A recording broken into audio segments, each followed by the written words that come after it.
Madame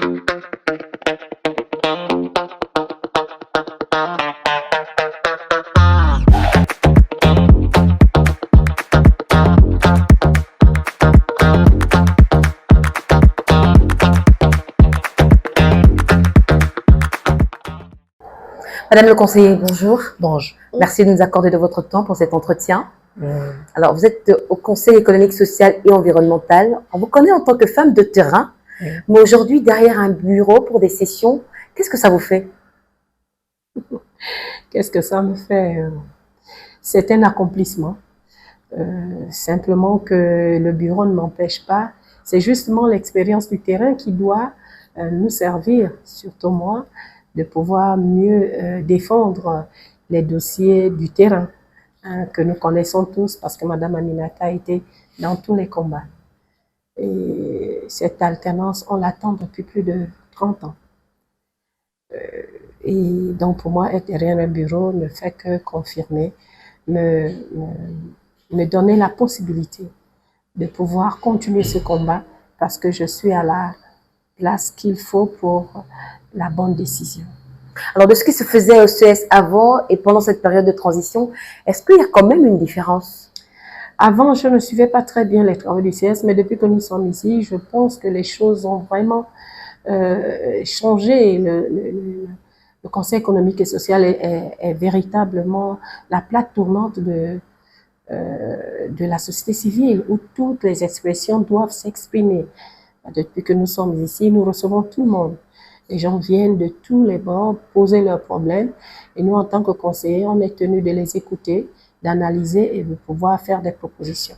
Donc, je pense que c'est une continuité et pour moi, cette expérience ici, et vous voulez parler de la différence avec l'ancien, mais vous savez que l'ancien CS, c'était pas faute de leurs compétences, mais nous étions dans un système qui fait que même les institutions fonctionnaient comme le système le voulait. Les gens se contentaient de prendre de l'argent pour ne rien faire. Or, il y a beaucoup à faire dans notre pays. Lorsqu'on met des institutions comme les nôtres dans notre pays, nous avons tout ce qu'il faut comme institution pour que le pays se porte bien, pour que les populations vivent bien. Ça devait se ressentir. Mais si ça n'a pas été, ça dit qu'il y a eu un problème. Mais je pense que dans le cas de la transition, et vraiment, nous sommes un conseil économique et social plus actif, plus à l'écoute des populations et qui est démocratique parce qu'ici, aucune décision ne se prend à la tête du client. Hein. Tout le monde doit s'exprimer, tout le monde doit apporter sa contribution, son éclairage et à la fin, on tombe d'accord et on passe au vote. Donc, c'est dire que c'est vraiment un conseil économique et social de la transition qui fonctionne très bien et qui va permettre au gouvernement, au président de la République, d'avoir des bonnes décisions pour sa gouvernance. Donc, c'est donc dire que le bilan que vous dressez pour cette année 2024 au sein de cette institution est carrément positif. Il est positif parce que nous avons tout ce que nous avons fait comme proposition, par exemple, au dialogue national, tout est passé. Tout ce que nous avons proposé pour la constituante et autres sollicitations, toutes les décisions du Conseil économique et social n'ont jamais été rejetées. Nous avons été là pour apporter, soutenir et apporter plus d'arguments aux problèmes qui nous ont été sollicités. Et je pense que ce bilan est très positif. Madame Aminata, le Gabon ne se limite pas qu'au Conseil économique, social et environnemental. Vous avez un regard assez, j'ai envie de dire, éclairé de la question de la gestion du pays. Est-ce que ça veut dire que dans son ensemble, le Gabon s'est bien porté plus que jamais en 2024? Oui.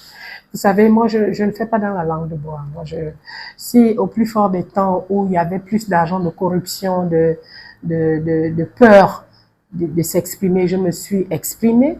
Ce n'est pas maintenant où on a cette possibilité de mieux s'exprimer, de dire ce qu'on pense, que je ne vais pas le faire. Le Gabon se porte mieux que par le passé. Ça, il faut le reconnaître.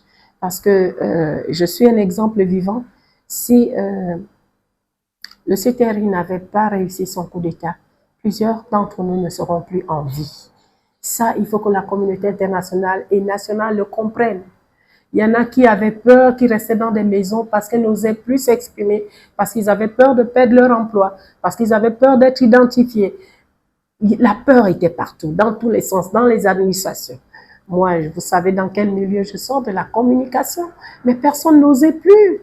N'osais plus. Je me tapais quelquefois des grèves avec mon bureau parce que les gens avaient peur. Mais madame, le bout de pain, la peur était partout.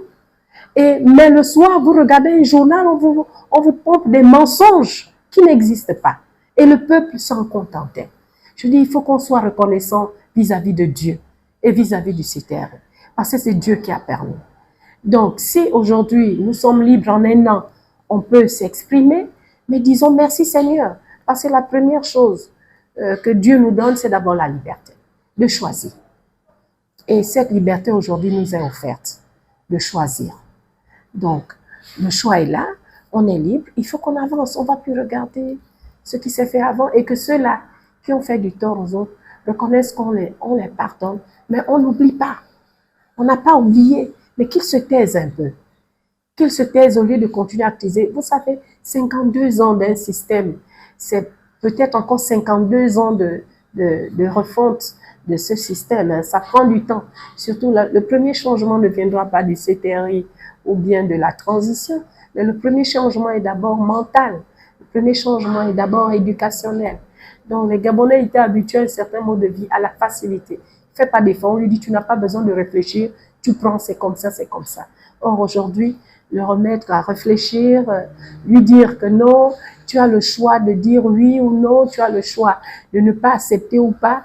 Les gens étaient conditionnés dans le t-shirt, ils étaient conditionnés dans la 5 000 francs la tête, étaient conditionnés dans tu viens d'où, de quelle famille, tu sors d'où, tu es de quel parti. Les gens étaient conditionnés là-dedans. Ce qui fait que nos ministres, nos députés étaient des ministres des villages, des ministres de famille. Donc nous sommes aujourd'hui dans une république et il faut que cette république se reconstruise avec de nouvelles mentalités, avec l'acceptation de tous, avec un amour profond pour la patrie. Parce que c'est cette patrie qui nous réunit. Parce que sans le Gabon, nous ne sommes rien. Madame Aminata, vous disiez tantôt, en d'autres termes, hein, que les bourreaux d'hier doivent se taire aujourd'hui. Oui. Vu que le fusil a changé d'épaule, vous êtes dans le camp, on va dire, entre faux pouvoir. Est-ce que vous avez pris la grosse tête? Non, je ne pense pas. Je pense que l'humilité précède la gloire. Je reste la même. Vous voyez, quand moi, je me sens toujours, je me sens mieux quand je suis entourée des gens que je connais, qui ont vécu la même histoire que moi, qui souffrent, parce que c'est grâce à la misère de mon peuple, c'est ce qui m'a donné la force de me battre, pour dire que c'était inacceptable. Si eux, ils ne peuvent pas le dire, moi, j'ai porté ce fardeau pour le dire. Donc, je n'ai pas de grosse tête. Tout ce que je demande, c'est qu'on pense à notre pays. Vous avez véritablement pardonné vos bourreaux d'autrefois ou d'hier? J'ai pardonné, mais je n'ai pas oublié. Ce qui fait que dès qu'on se regarde, il sait, on se connaît. Que chacun se mette à sa place. Mais ce n'est pas un regard en chaîne de faïence, non? Oui, oui, bien sûr. Ben, vous savez que la conscience ne trompe pas. On peut tromper les gens, mais ta conscience ne te trompera jamais. Oui, ton péché est toujours là. Donc, il faut qu'on fasse avec, c'est notre histoire, mais il faut qu'on s'accepte et qu'on reconnaisse qu'en un an de transition, on n'est même pas encore totalement dans l'alternance. On est déjà d'une pré-alternance puisque la nouvelle constitution qui va gérer notre pays est déjà là, elle a accepté, elle a été votée et nous allons maintenant nous préparer à la véritable alternance avec un chef d'État capable de faire appliquer ce que les Gabonais attendent. D'accord. Alors, quelles sont vos perspectives pour 2025?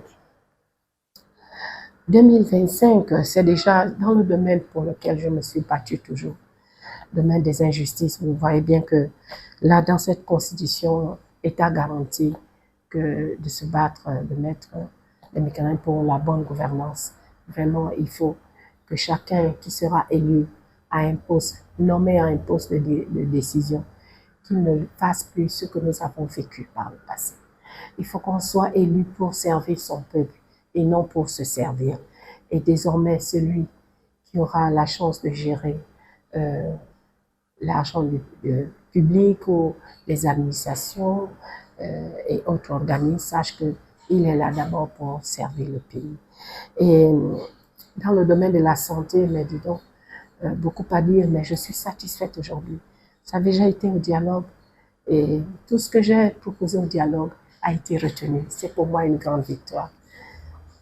Dans le domaine de la santé. Hein. Ça n'a pas été facile, mais on a fini par se comprendre qu'on ne peut pas s'amuser avec la vie ne s'achète pas. Donc, sur le plan de la Constitution, je vois que je me retrouve là-dedans parce que dans son article premier, l'État affirme son attachement à la politique nataliste. Ça veut dire quoi? Ça veut dire beaucoup de choses. Donc, désormais, l'État va accompagner les femmes dans cette politique nataliste. Tout cet accompagnement sera là-dedans parce que la politique nataliste, c'est un tout. Oui, parce que ça n'a pas été détaillé. Voilà. Mais là, c'est déjà accepté. Maintenant, il faut des tests d'application. C'est un tout. Si c'est déjà là, c'est déjà gagné. Et je vais encore sur l'article 37 qui m'interpelle sur le plan de la santé, où l'État garantit à tous, notamment à l'enfant, à la mère, aux personnes vivant avec un handicap, aux retraités et aux personnes âgées, la protection de la santé, la protection sociale, un environnement naturel préservé. Vous voyez, donc je me retrouve là. Je dis merci Seigneur. Mon combat a été gagné parce que ces gens-là souffrent. Et dans notre pays, on a fait des lois pour paraître, alors que dans son application, ça n'existe pas. On a même des très bonnes lois, mais qui ne sont pas appliquées, parce qu'on a toujours des gens qui ne pensent qu'à eux-mêmes, ils ne pensent pas au pays. Mais ça nous rattrape. Mais à ceux-là qu'on vient détourner, comment? Combien de personnes, depuis des années, je me bats, j'en ai boré, pour sortir des femmes qui sont chosifiées, parce qu'elles n'ont pas de moyens. Combien d'associations se sont mises à mes côtés pour défendre ces cas? Ils s'y plaisent.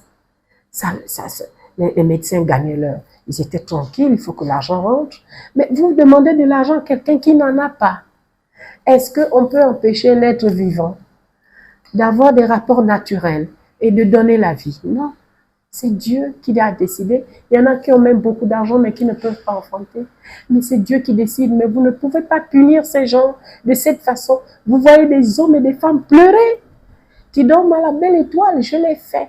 J'ai conduit une délégation à l'époque au PDG, au parti, à leur siège du PDG pour dire, c'est vous qui êtes au pouvoir. Est-ce que c'est normal qu'on traite les gens?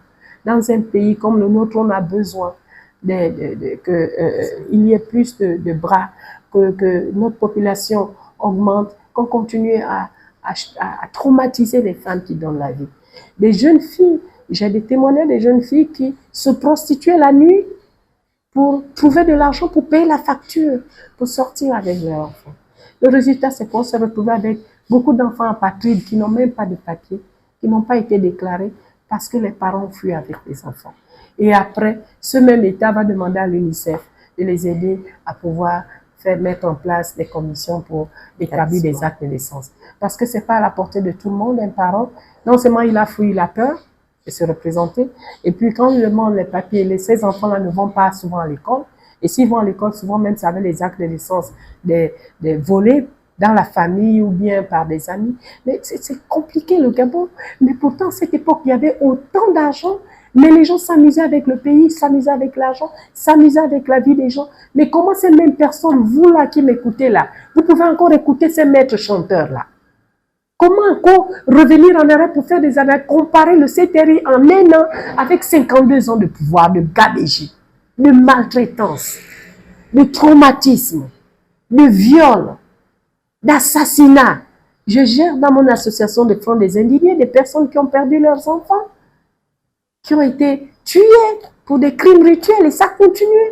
Toujours à l'orée des élections, il y a des disparitions, des pratiques anciennes. On n'a plus besoin de ça. On a besoin des hommes et des femmes capables. Ce n'est pas le diplôme qui travaille, mais c'est la compétence, c'est le savoir-faire, c'est ça. L'engagement. L'engagement, oui. Parce que tu peux avoir un diplôme si tu n'es pas engagé. Vous savez, moi je discute souvent à un médecin, aujourd'hui il m'accepte bien. Il dit, c'est grâce à votre combat que les choses ont un peu bougé. Vous savez, le droit des patients n'existait pas aujourd'hui. Beaucoup de médecins font attention parce qu'ils savent que Aminata va gagner, elle va crier. Donc aujourd'hui, ils sont tous satisfaits parce que tous n'étaient pas pour. Mais il y avait plus de peureux que des gens engagés à vouloir assainir leur milieu professionnel. Que ce soit dans la santé, que ce soit dans toutes les administrations, il n'y a que les poussés qui avaient des bonnes places. Et quand toi, qui connais, tu veux apporter ta contribution, on te brime, tu n'as rien à dire, tu dois faire ce que lui te dit, parce que c'est eux qui décident. mais dans le Gabon nouveau, que nous voulons tous aujourd'hui. Demain, ne dites plus, oh, c'est toujours la même chose. Non, les choses ne doivent pas changer que par la tête. Il faut que tout le corps fonctionne, c'est-à-dire les populations elles-mêmes s'empruntent de cette constitution et que demain le peuple soit plus exigeant, que le peuple dise c'est mon droit, mon droit doit être respecté.